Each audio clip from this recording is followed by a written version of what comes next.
Good afternoon students हम third class का Hindi subject कर रहे हैं, जिसमें आज हमारा 14वां लेसन है। 14वां पाठ क्या है? हिमालय। एक कविता है 14वां पाठ, सोहन लाल द्विवेदी द्वारा लिखित कविता है। कविता का नाम है हिमालय। तो इस कविता में हिमालय पर्वत के माध्यम से हमें क्या शिक्षा दी गई है कि हमें कभी भी किसी भी प्रकार की समस्या से, मुसीबतों से घबराना नहीं चाहिए और समस्याओं से घबराकर कभी अपने लक्ष्य से नहीं हटना चाहिए। तो सोहनलाल द्विवेदी जी क्या कहते हैं? खड़ा हिमालय बता रहा है, डरो न आंधी पानी में, खड़े रहो तुम अविचल होकर सब संकट तूफानों में।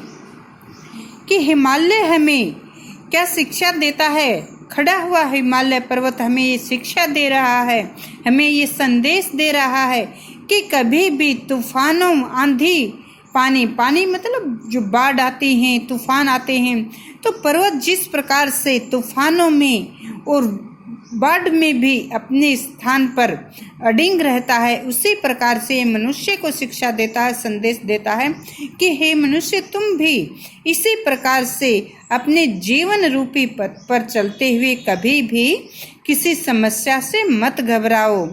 खड़े रहो तुम अविचल होकर, अविचल अडिग, सब संकट तूफानों में।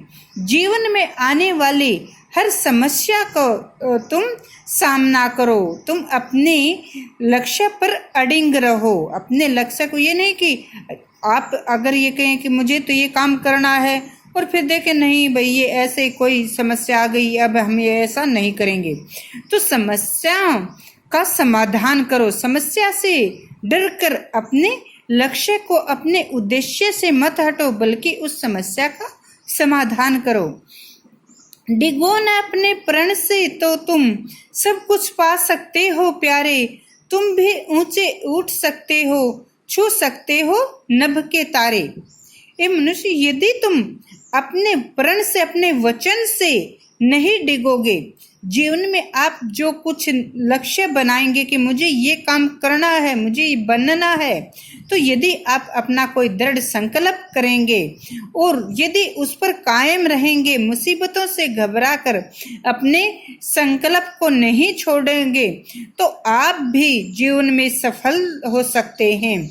तुम भी कुछ पा सकते हो प्यारे। कुछ पाना मतलब सफल होना। तुम भी ऊंचे उठ सकते हो, छू सकते हो नभ के तारे, और आप भी जीवन में बड़े आदमी बन सकते हैं, ऊंचाइयों को, महान उपलब्धियां को प्राप्त कर सकते हो।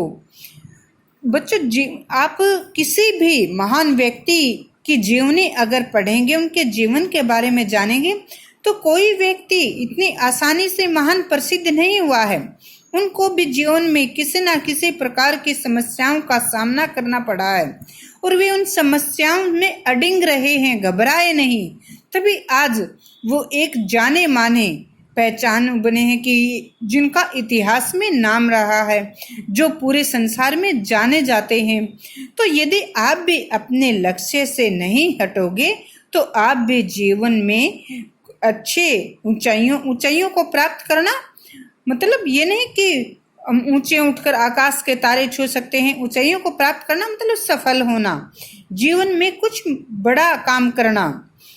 अचल रहा जो अपने पथ पर, लाख मुसीबत के आने में, मिली सफलता उसको जग में, जीने में मर जाने में। कवि कहते हैं कि जो जीवन में कभी अपनी समस्याओं से घबराकर जिसने कभी अपना रास्ता नहीं बदला, रास्ता बदलना अपने लक्ष्य से हटना, जो कभी भी समस्याओं से घबराकर जिसने कभी अपने लक्ष्य को नहीं छोड़ा, बल्कि अपने लक्ष्य पर अडिग रहा है, मुसीबतें भी उसके सामने झुक गई हैं, मुसीबतों का उसने समाधान किया है, उसे ने इस संसार में सफलता मिली है। मिली सफलता उसको जग में। सफलता किसको मिली है? जो कभी मुसीबतों से घबराया नहीं, बल्कि मुसीबतों का सामना किया है, उसी व्यक्ति को जीवन में सफलता मिलती है। जीने में मर जाने में, जो मृत्यु से भी नहीं डरते, बच्चों मृत्यु तो एक दिन सबको आनी है। देखो हमारे देश के सैनिक हैं जो सीमाओं की रक्षा करते हुए दुश्मनों की गोली से मर जाते हैं तो वो शहीद होते हैं, उनको पूरा देश नमन करता है। और कोई व्यक्ति जो बुरे काम करता है, जो बुरा करता है, चोरी करता है, उसको मानो गलत काम करते हुए मरता है तो उसको सब क्या कहते हैं, अरे बहुत बुरा था, चलो मर गया तुम। तो मरना एक दिन सभी को है, लेकिन अच्छे काम करते हुए यदि जो मरते हैं वो मरने के बाद भी उनका नाम हमेशा गर्व से लिया जाता है। तो जो व्यक्ति कभी भी समस्याओं से और मरने से नहीं डरते, सफलता हमेशा उन्हीं को ही मिलती है।